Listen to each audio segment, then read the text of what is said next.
it's a great place to have someone that, I mean, I like his profile, and he'll be speaking to us today on leading in crisis.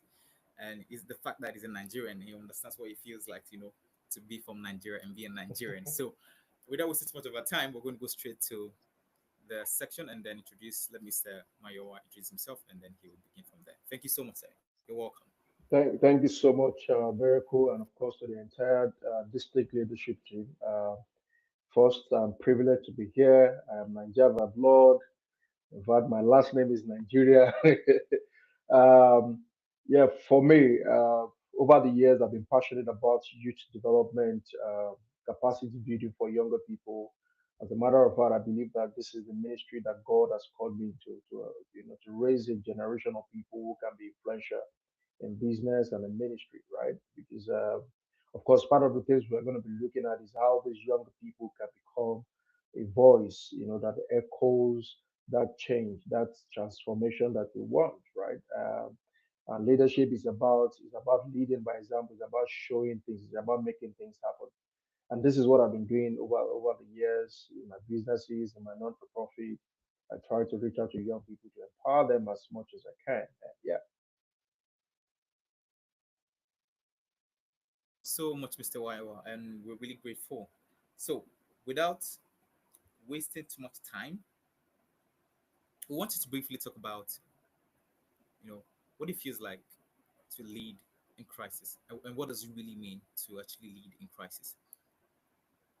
Yeah, yeah. I think first we need to understand what crisis is about, and then of course there are so many definitions about leadership, right? And then we can see how these two relate to each other, right? Um, I know that crisis can what the simpler form is that crisis can be a situation of intense scenario where things is intense, to the extreme. It could be a case of emergency, it could be a case of problem. Okay, so sometimes when you see, or not sometimes, all the time when crisis emanates, you know that there's a problem, there's an emergency, there's an intense conflict or disagreement or something that is happening, right? And leadership is really like one of my, which is a common and popular definition by Maxwell, has always been somebody who knows the way, shows the way, that lead others through the way, right? So leadership is about taking initiative, knowing how to take it, and also helping others to know how to take initiative, all right? And so leading in crisis is understanding that the problem that you are most confronted with is the problem you are wired to solve.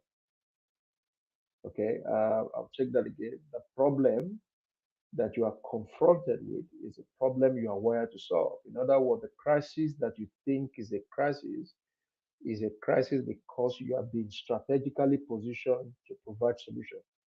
And so, for any young person who want to come into that space to become a leader, first you need to understand that I have been given a big task, and that task is finding solution or creative solution to the problem that is right in my front. And so, leading through this process is understanding that this problem is not going to kill me. This problem will not destroy me. Rather, this problem is meant to make me think beyond the norm. Is meant to build me. Is meant to help me build capacity. As a matter of fact, a lot of us are where we are today because we were able to overcome certain problems and crises in our lives. We have been in. I will just speak for myself. I've been in. Those who know me or those who probably join this or be watching this much here, that a lot of people know my story, right? So I have seen crisis. I have romanticized crisis. I have romanticized problem, and God so good, He has given me victory. But beyond that is understanding that first, a lot of people are looking up to me. A lot of people want to be inspired by what my tenacity, by my ruggedness, by what I do. And so going through all of this crisis, going through this problem, make me see that hey, I cannot fail myself, I cannot fail my generation. So I have to go through it and try. So leadership is about tenacity, it's about understanding that this problem, this crisis before me right now is just a way to build me, it's just a way for me to lay a foundation that can inspire a generation that is coming. So leading in crisis is not just is not just the name as it sounds. It goes beyond. There's a lot of processes there are a lot of activities that has to go into place for you to be able to overcome that crisis. Wow, wow. Thank you so much, Mr. Mayo. I mean, this question is, while you were speaking, I see two powerful experience, having an experience from Africa and having an experience from Canada in Mm. Nigeria. So the question I want to ask you is, you've led you've led youth focused organization across Nigeria and Canada. What are the top three mindset shifts young African leaders must embrace to lead effectively in crisis? Mm. Well, first, I think the first would be what I just mentioned: understanding that your Mm, problem is just a for the youth, uh, the wider youth. it's just a stepping stone to where you're going. All right. So there has to be a Mm, shift from focusing on the problem. Now, problem. focus on the problem, but focus on how to think beyond the problem. Okay. So I think that's the first thing we need to change that because I'll tell you, and I'm going to say this in all honesty. I'm in Canada at the moment, but a lot of things that I do for young people here in Canada is inspired by the problem that I've gone through coming from Nigeria or coming from Africa. So, what you call problem in Nigeria is a solution that you can actually create in the global space. All right. So I think the first mindset is understanding that what looks as if it wants to kill you right now in Africa is actually preparing you for because your calling, your purpose is bigger than Nigeria. Your purpose is bigger than your state. Your purpose transcends Nigeria. And so you need to prepare, you need to have a mind that say, hey, my problem is preparing me for that greater position. I think number two thing that we need to look at is the changing the mindset or the mentality of how do I put this? I will not sound offensive. There's a better word I'm trying to use. You know, when you're speaking to your people, you have to be very careful. um, how do I put this now? Okay, let me better put this. You know, I think we need to first of all change this notion about entitlement. Okay, leaders are not entitled people. Leaders are not entitled people. Leaders are people as a matter of fact, use everything in their disposal to make sure that every people or every person around them is succeeding. All right. So they have the mentality that says that, hey, rather than take, I would rather give. They have the mentality that looks beyond social media validation. They have the mentality that goes beyond if the government is not giving me, then I'm not going to do anything back for the nation. As a matter of fact, I'm saying it anywhere. I have been running short unemployment, and maybe that's why a lot of people call me Mr. Sean. I've been running short employment for close to 10 years. I have not for one day sit down and say, hey, government, come and give me grants or give me funding. Everything I do has been by the support of people. Over time, we have Lagos State come and say, hey, we saw what you guys are doing, would like to. So the way it works with leaders is that leaders lead and others follow. So when you lead, the grant, the fund, the support you need began to approach you. In other words, value, people go toward the direction of value. And so you don't have that mentality to always take that mentality that I am entitled to this. Because I will tell you for a fact that one of the reasons why we are where we are in Africa and Nigeria or in Africa as a whole is that we have so much built our structure around what the government should do. And in honesty, the government are expected to do all of those things. This part of the world where I am right now, there's no difference between where I am and Africa. The only difference is system and structure. System and structure. Now, what is lacking over there is that system exists only for the few, but here system exists for everyone. So we want the government to be accountable, but over time we've realized they are not being accountable. So my point is rather than waiting, rather than being entitled, say, hey, ah, it's our money, you have to give me. It's our position. We have to kill ourselves together. Change that mindset, change that mentality to say, hey, what can I do to inspire this governance, to inspire this government to do what I want them to do? What can I do to inspire this celebrity to naturally want to give me money without me asking? What? So I don't want to talk. It's not. We're not here to talk about business. Our focus is leadership. So I'm just saying that we need to change that mindset of they have to give me. They have to give me. This is what we know the problem. So that's why we're talking about crisis. We already know this problem, this crisis are there, but we're saying beyond that, change that mindset and say, hey, how do I come up with creative solution that can better position me for the government to do what I want and for every other person that I want to do something? Number three thing that I want is the mindsets, or how do I put this? I'm looking for a scenario where younger people will understand that they are being called to become a voice of influence. Okay, so what that means is that we need to change from the norm of I am too young, or the notion of I'm just a young boy. I remember when my friend Shehu Fakorede became the commissioner for Ibadan, for your state. A lot of people will always call him the young commissioner, the young commissioner. But I remember that he always say all the time, I am not young commissioner, I am the commissioner.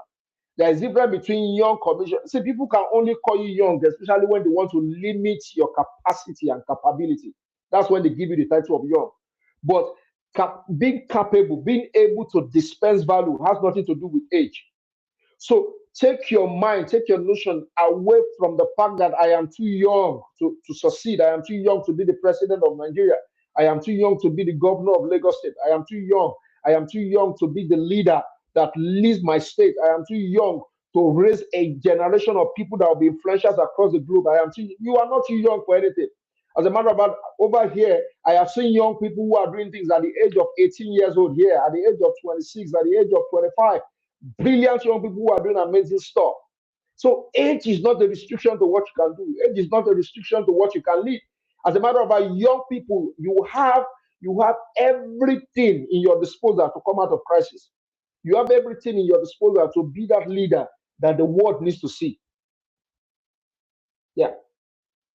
Wow, wow. I mean, I was carried away already. No, Well, thank you so much. Thank honestly, you yeah. so much. Thank you so much. So, our next question, and I think this is very important actually. And I mean, while you were talking, you actually answered that partially. And the question is, what are some of the biggest mistakes you think that young people do actually make? Hmm. Well, I think one of the mistake would be assuming that the old can always do the right thing because they are old. Mm, mm, Mm. Assuming that the old can always do the right thing because they are old. There's a mm, place of respect. There's a place of mm, experience. There's a place of giving respect to authority. But there's also a place to understand the system and the generation where you are in, right? mm, Understand that the time and season has changed. On the time that the world is evolving. So which means that the way things are done in some century back is different from how things are going to be done now. And so if you assume that the generations of some years ago, we understand to an extent how things should be run now in this dispensation, then you'll be wrong. And I'll tell you that the reason why a lot of things are going wrong, the reason why a lot of things are happening is because certain people still believe that certain things should be done certain way. mm, For instance, let me give you a practical.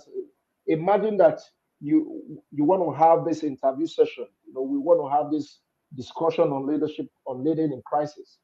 And then in your mind, the only way you can get Mr. Sean to be available is for me to be in Lagos or to be in wherever you are to come and have this mm, session with you. Imagine the cost. Imagine the flight mm, ticket. Imagine the rigorous mm, stress that we have to go to get visa. Imagine all of the processes, the security measures that I have to put in place. Imagine the hotel that I have to pay for how many nights I'm going to stay. mm, Imagine the driver I'm mm, going to get to drive me to your location. Imagine the fact that you have to use electricity. Imagine that now you have to mm, get more than one chair. Imagine that you have to get more than one table. Imagine you have to get more than one microphone. So many other factors. But imagine now that you don't have to, mm, you can okay. boycott all of those processes and have an online space that allows me to see you without having to come down? Which would you go for? So we need to stop the assumption that no, Mr. President is leading the best way he can. The governor is leading the best way he can. Our motivators are saying the right thing. No, you need to come to that space, to that realization where you know that how do I use this new invention, this innovation, this involvement that is happening around the world now, and find a way to collaborate with those leadership so that we can lead ourselves out of crisis. That is what we should be doing, not assuming that these people have all it takes to lead. No, nobody say.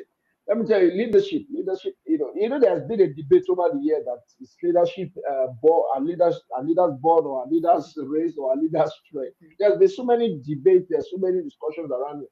But it depends on how you want to see it. But my point is, leaders can be built.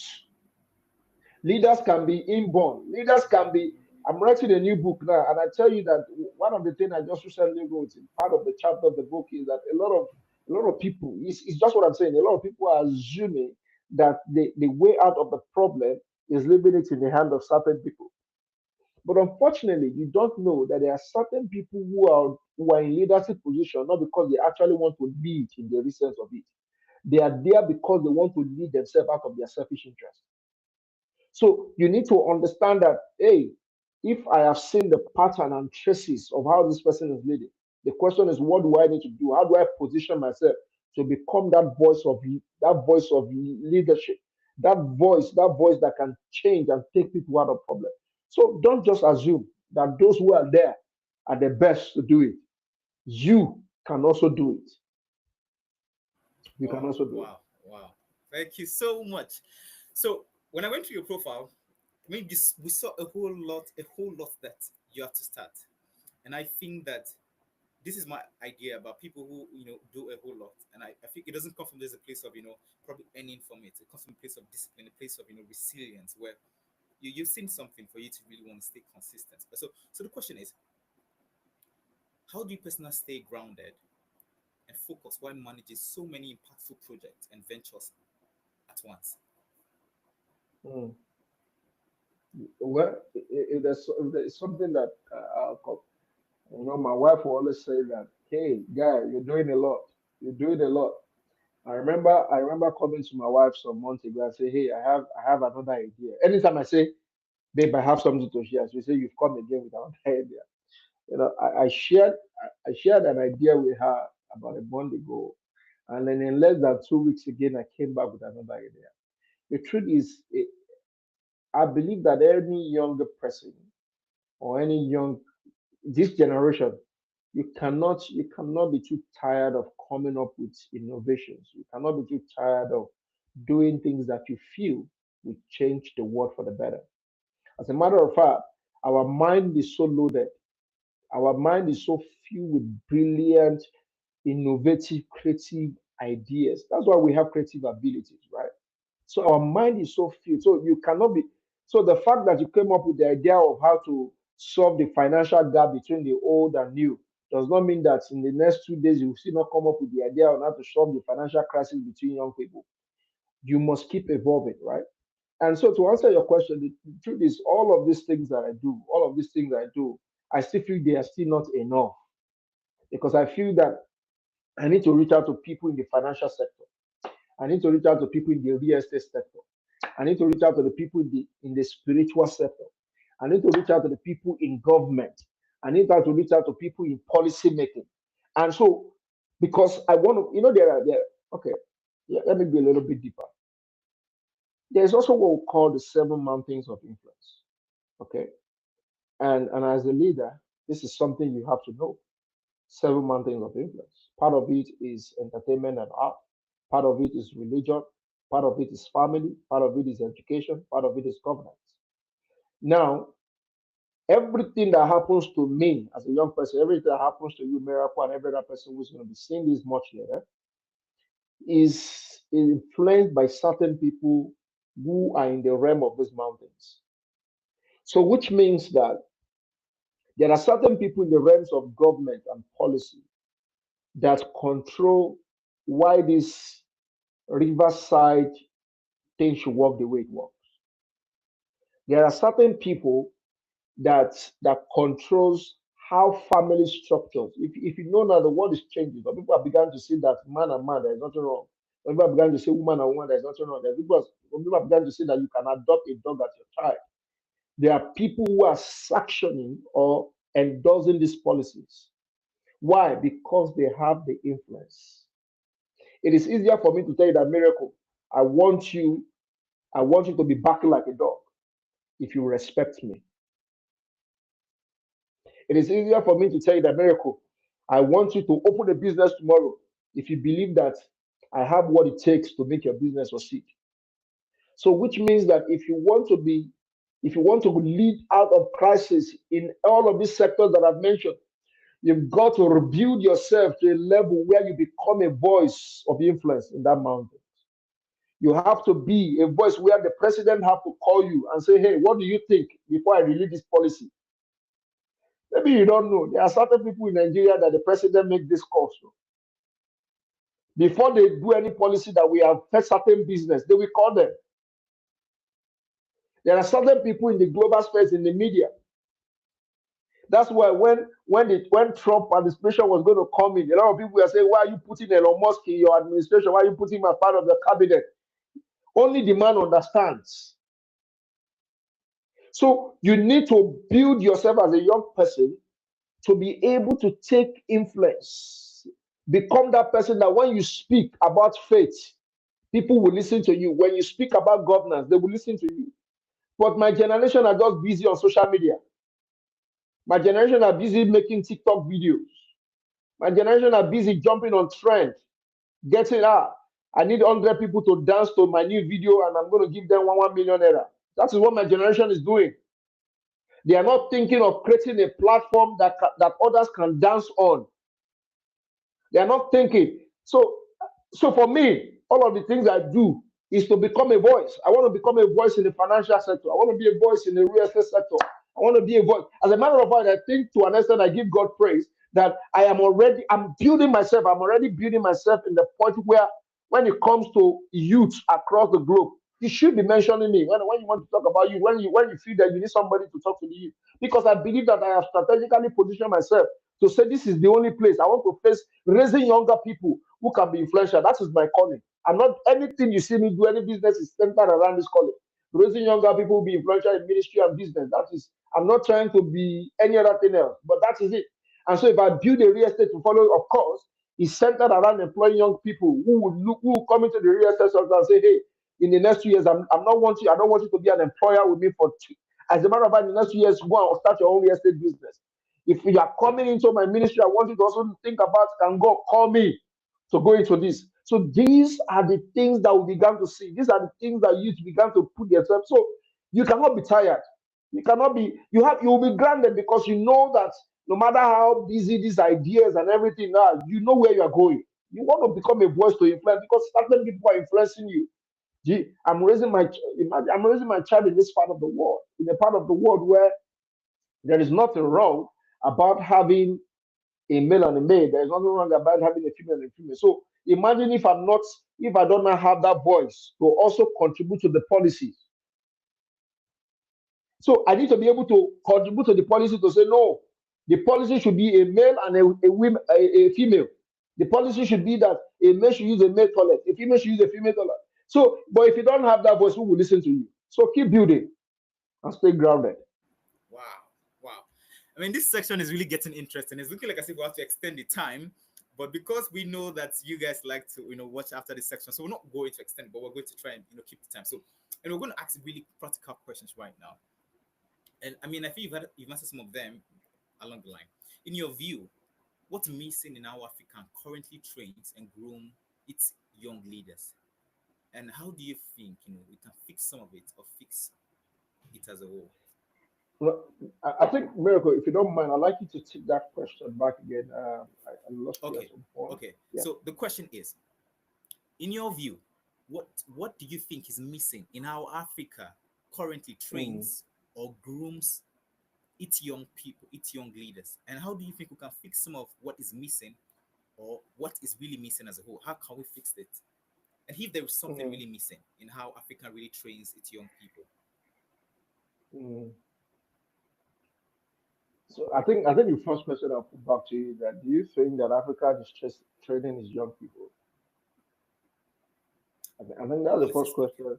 That's the question. Mm, Your question. I love your questions. As a matter of fact, I must confess I give it to you guys, to district thank leadership. you, sir.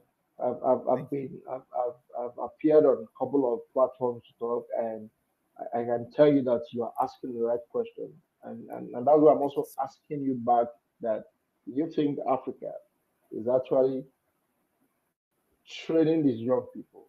My answer would be dicey. Honestly, my answer would be dicey. But just to give context to this question and have conversation around this. Number one, system exists for the people, Mm, mm, not the other way around. System exists for the people. It's a There's what we call social contract theory in government. For those who have studied governance, and of course, a lot of us maybe you study international relations school, but you'd have come across, or maybe you have online, you'd have seen what we call social contract. And this kind of contract often exists between the government, and the people. All right. So it is a kind of contract that there is no paperwork to say, hey, this is how the government should lead us. But it is just an arrangement, right? That not by natural order happens because I'm a Nigerian. And so there's this contract that exists between me and the government to say, I give you the sole responsibility to lead me. And in return, I'm going to be your faithful subject. All right. And so part of those things that will make this contract to be very effective is that the government now will now put system in place. Now, when the system comes in place, then you began to have structure. I'm not going to go into that detail, right? Now, system is meant to help you make everything seamless, easy. That's why system is good. So there's a system in place that said that electricity should work in this flow. There's a system in place that says education should work in this. Now, so my question, which is what I'm asking, anytime I talk about young people, and I'm always sad, is do you think, looking at Nigeria, looking at Africa as a whole, of course, there's a what's the name of this um, military man that came into power right now? I don't want to mention names, and he's young, and then he's making me proud. Okay, I've not been there, but I had to sit down and just to watch some of the feedback from his subject, from the people he leads. So it's not about how he got there; it's about what he's doing to stay there. So now this system exists so that things can be done. But unfortunately, one thing that is missing in Africa, in Nigeria as a whole, is system. And so, how do you prepare young people to build interest to join the police force, for instance? How do you build system to inspire the young people to say, I want to become the minister of education? How do you now, what system do you have in place to say, I am inspired to want to run for office in Africa? Those systems are not there. The only system now that exists is a system where it only favors the bourgeoisie.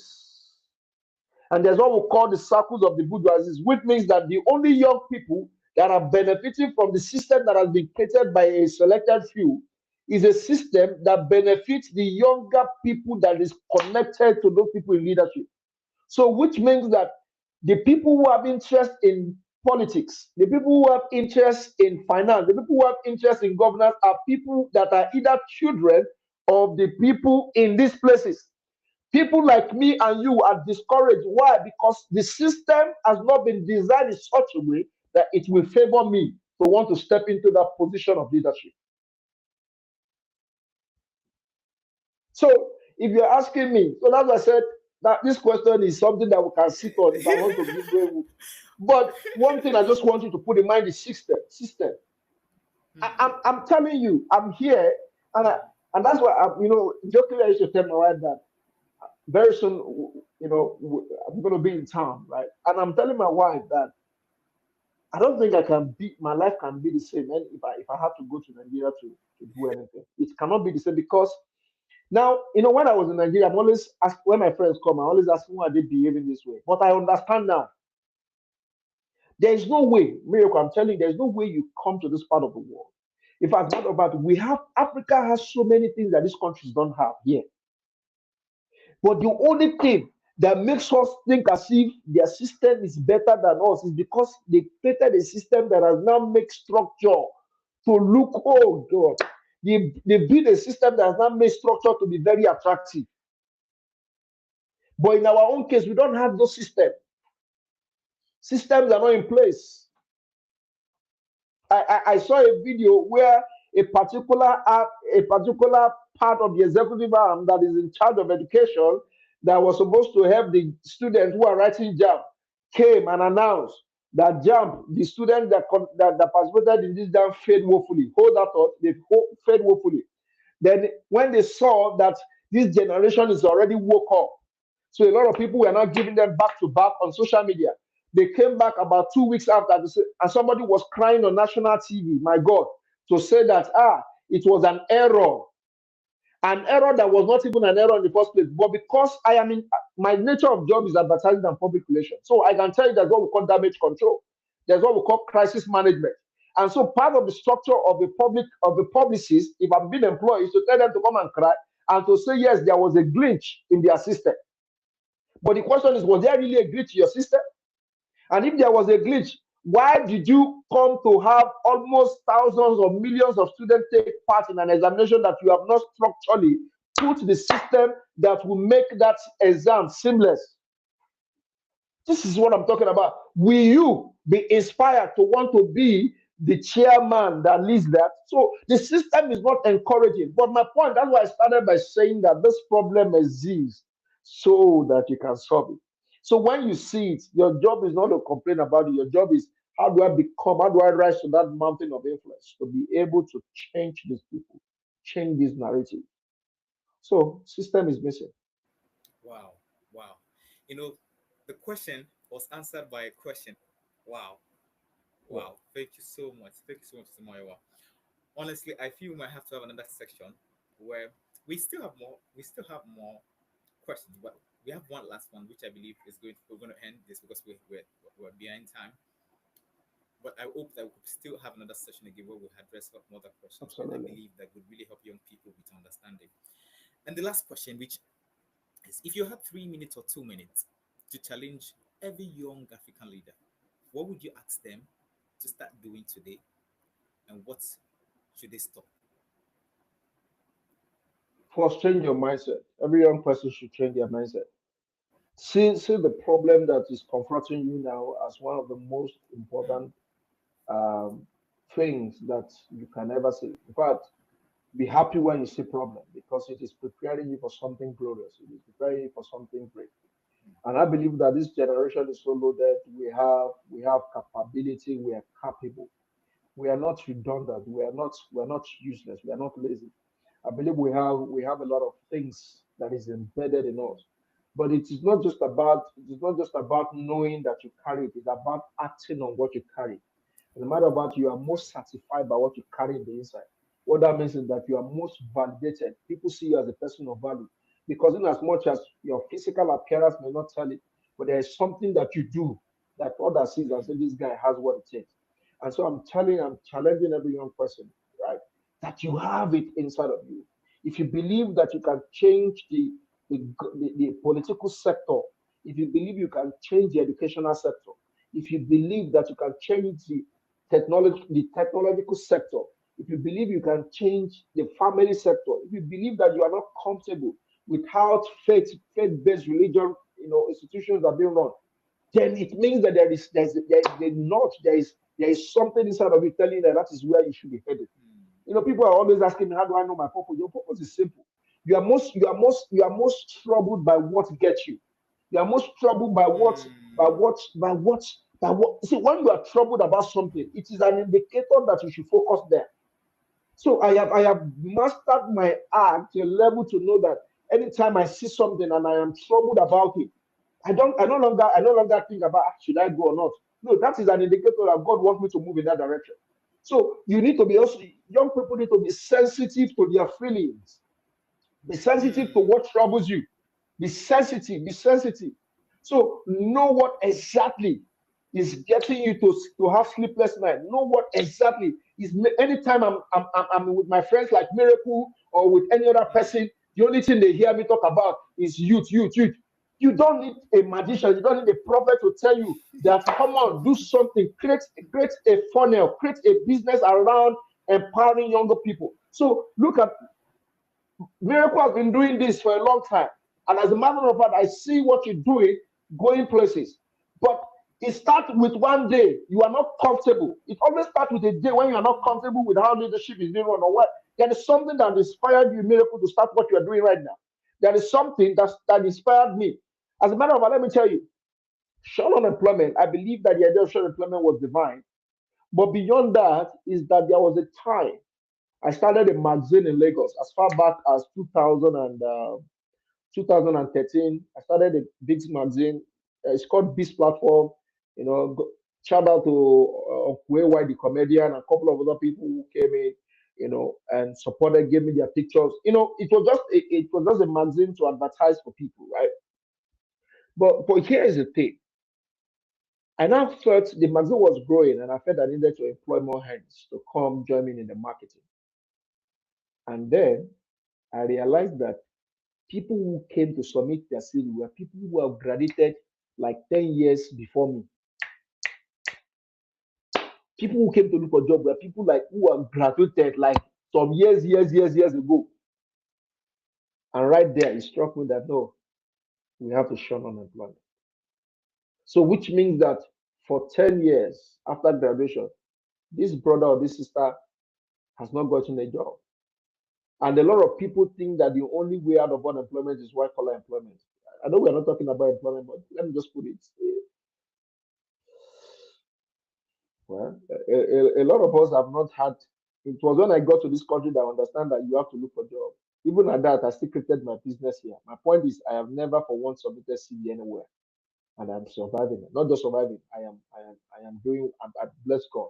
My point is, don't think that the only solution out of your joblessness or unemployment is white collar employment. There's so many things you can do. In fact, as you are listening to me right now, there's so many things I have mentioned that if you pick up, you will see investors, you will see people who might be interested. So, young people, wake up.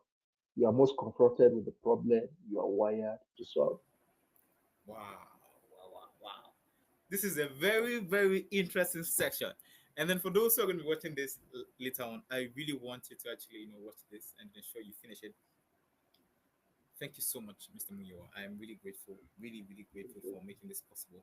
I want to say thank you and everyone who has also joined as well. And I'm really open that we could have another session again with Mr. Muyo because this is really, really powerful. I think Mr. Muyo really understands the reality of things in Africa, using Nigeria as a case study, understands the challenges we experience as a whole. And that's the reason why I felt like topics like this should be stuff that we should be talking about. And I think we should have even a topic around employment since Mr. Muyo, is the founder for Shona for Unemployment. And thank you so much, Mr. Miwa. I'm really grateful. Thank you so Really, really grateful. Thank you so much. So, Mr. Fiwa, do you have any few words to let us go before we end the section? much. Not really, but I just want to say once you leave here, please don't be comfortable. Don't be comfortable with the crisis. Don't be comfortable with the problem. You know, look beyond the problem and ask yourself, what can I do? What can I do? You see, if in fact, I'm giving every young person who might probably see this or those who are watching right now that give yourself 3 days or 1 week, and every morning, every day, every night, when you go out, just keep muttering this word. How do I solve the problem that I am seeing right now? How? Keep repeating that to yourself. I'm telling you, it's a strategy. It has worked for me. It has worked for a lot of people that I've given it to. How do I solve the problem I'm seeing right now? How do I keep saying it? I remember some time ago when I wanted to start a radio program in Ibadan, you know, when you want to enter the studio, they wrote boldly on it. They said you must be mad before you enter the studio. I didn't understand what it means until I got into the Premier FM there, until I got it. And then I realized what it means is that the script, the lines you want to come and see on here, Be saying it in your bathroom. Say it when you are working. Hi, my name is Mario Adibolu. Welcome to another edition. They want you to be saying it. They want That's what it means to be mad. So it's a mad in good sense. They want you to be familiarize yourself with what you want to say. So keep saying it. How do I solve this problem? Answer will drop to your mind. And answer will drop. Wow, thank you so much. Thank you so much. So, Mr. Way, I feel some people want to follow you. Please, could you just tell them your IG, probably LinkedIn, where you're most active on? So, if they want to follow you, they could reach out to you easy and very Absolutely. quick. So it's on Instagram. It's just Mr. Sean, MRSHUN, Mr. Sean underscore. Mr. On Instagram, on LinkedIn, or just type my John Adimodu on Google or anywhere. I Okay. think that will help as So, well. Thank guys, you. please, I believe that Mr. Maiwa is someone you should follow. So, when you watch this section and those watching right now, you should follow him. And then I believe he creates a lot of content that I Thank you. believe will help you. And then you'll be inspired as well, too. So, thank you so much, everyone, for joining. And we will see you guys some other time.